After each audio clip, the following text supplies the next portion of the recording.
Magluluto kami ng maruya. What are we going to cook? Okay, maruya. What are we going to cook? Hmm?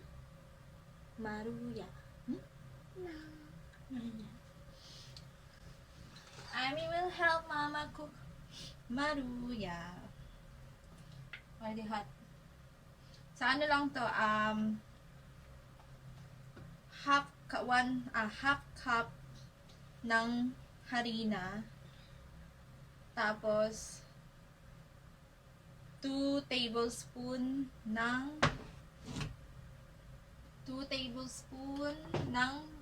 asukal.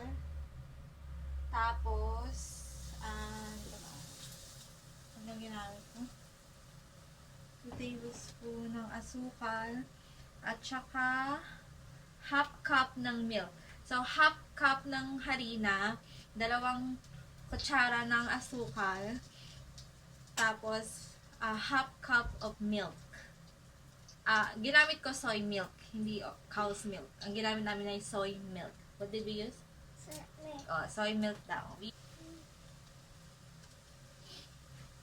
Amy, what's your name? What's your name? Hmm? What's your name? Hmm? What's your name? How old are you? Where are you from? Japan and Philippines. Say hi.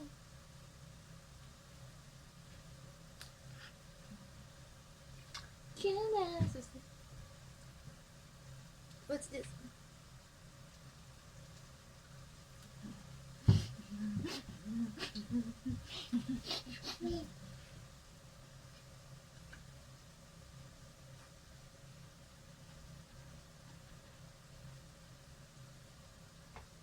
So, yung ordinaryong kamote lang yung ginamit ko.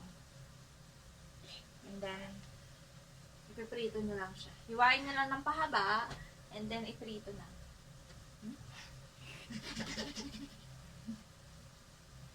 Then we will put here. Oh no, it's hard to move because Amy wants to watch how Mama cook it. That's why Ami's also here.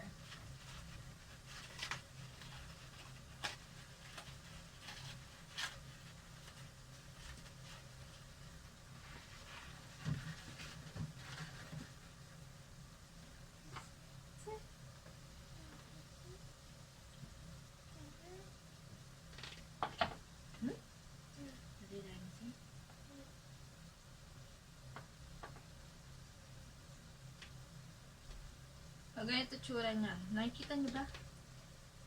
May, i-mix ko lang sa butter. I mean, sa mixture ng harina, asukal, tsaka soy milk.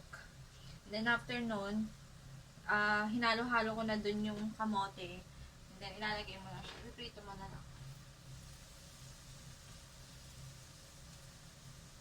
Gusto rin to ni Aimee. You like this, diba? Do you like this? Apa! You like this? Apa.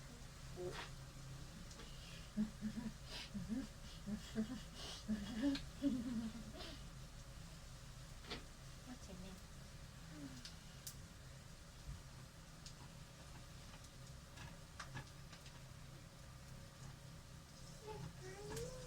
What?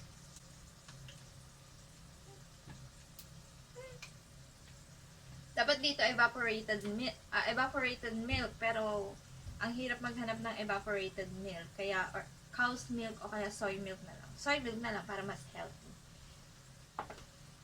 Diba? Opo.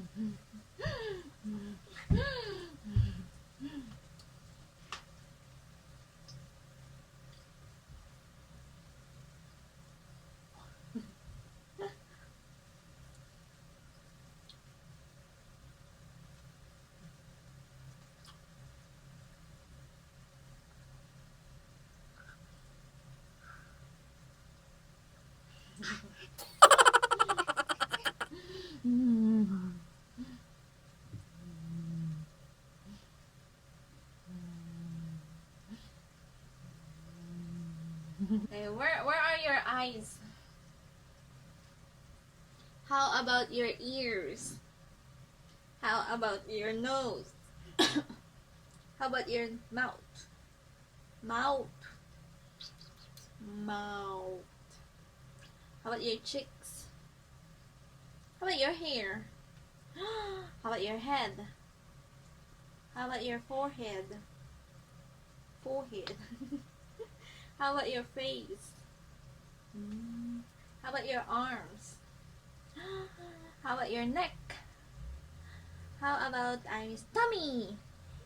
Tummy. How about your butt? Butt. How about your feet? Feet. How about your hands? How about your fingers? Fingers. How about your tongue? How about your teeth? Teeth. How about your lips?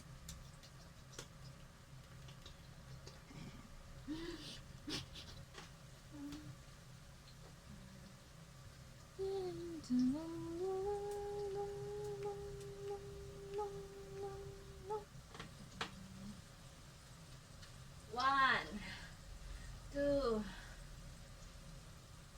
three, 4, 5, 6, 7, 8, 7, 6, 5, 4, 3, 2, 1.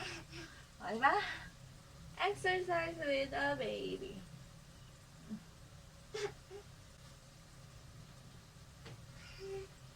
We're almost done, Amy-chan.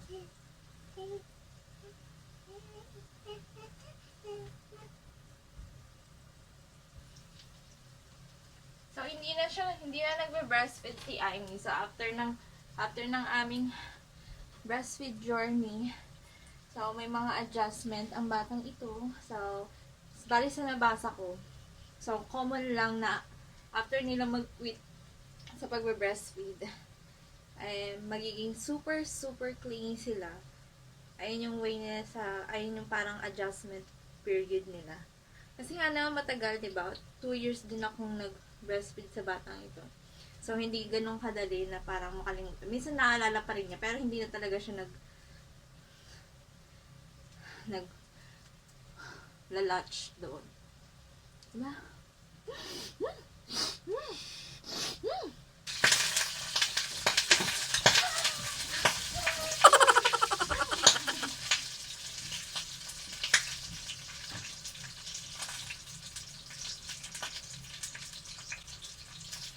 So, patikim na natin kay Amy.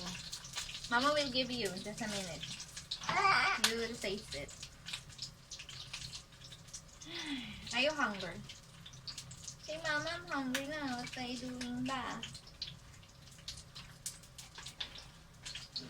So, ito ang realidad kapag nagluluto ka ng may bata.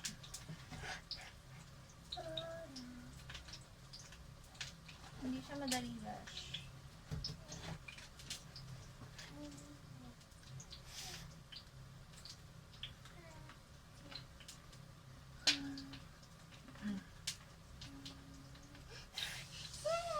Hot. Hot. You have to blow like that. Yummy. Good.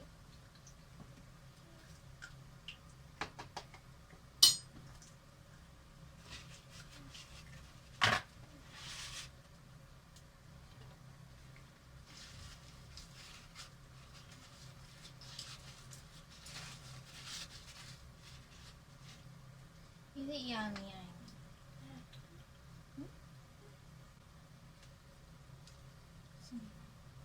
Where is the turkey?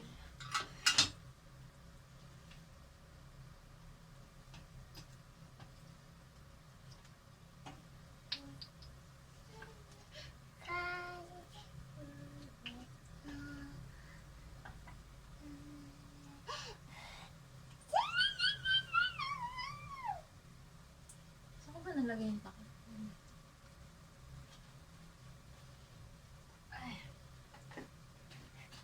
Is it yummy?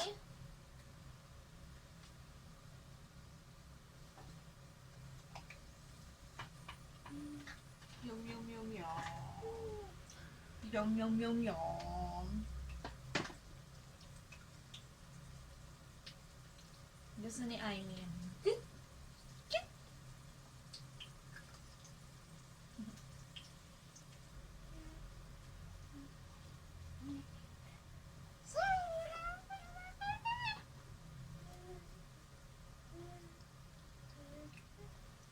So, ganyan pa siya.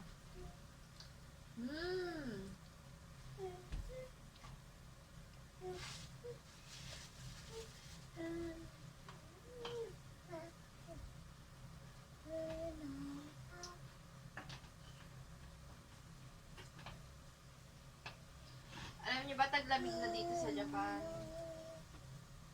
So, below 15 degrees na yung temperature. Malamig na.